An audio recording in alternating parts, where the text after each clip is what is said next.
Good morning and welcome to my garden.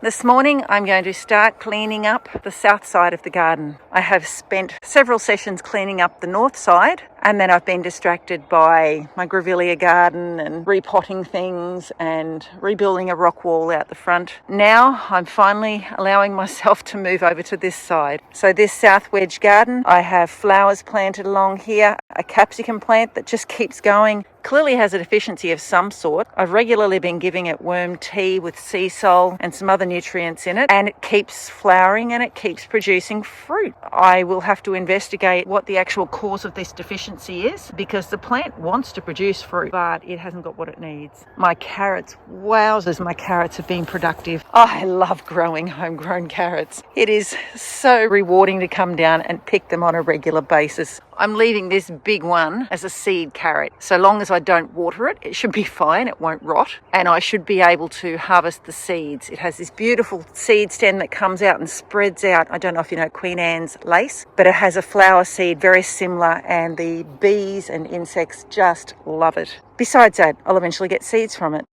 You can see my crop here. Still got some here. Oh, that one's got a nice head on it.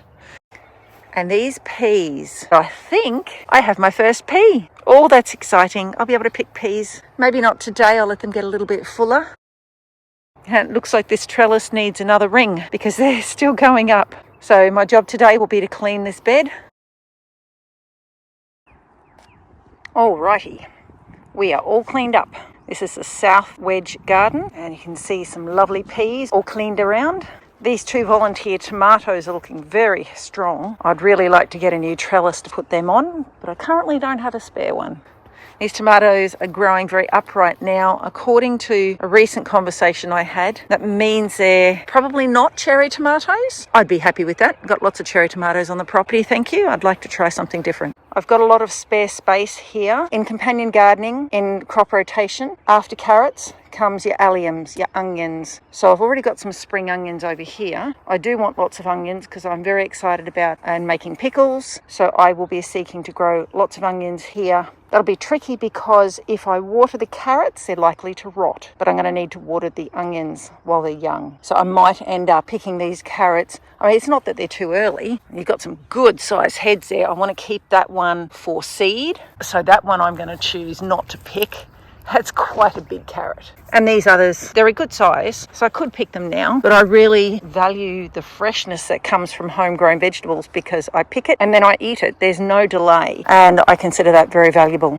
And where did I put all my weeds? All my prunings? Well, that is where the chop and drop row comes in handy. So all my weeds came here. Now, people have asked, have I ever had issues with the weeds growing back in the chop and drop row?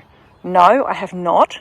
And if they were to grow, they'd be easy to pull out because they're on top of piles of other weeds and other leaf matter. So I'd probably easily pull it, but more importantly, I'd just drop some more on top. The chop and drop row has additions put on it every time I weed. It is regularly as high as my knee, which I don't know if you can see there now. So it's as high as my knee now. That will sink down. This area here is only halfway up to my knee. So it does sink down over time. In fact, arrowroot compost really fast. This morning was all about the south wedge garden, and it's all ready for new plantings, and that's exciting. Thanks for watching.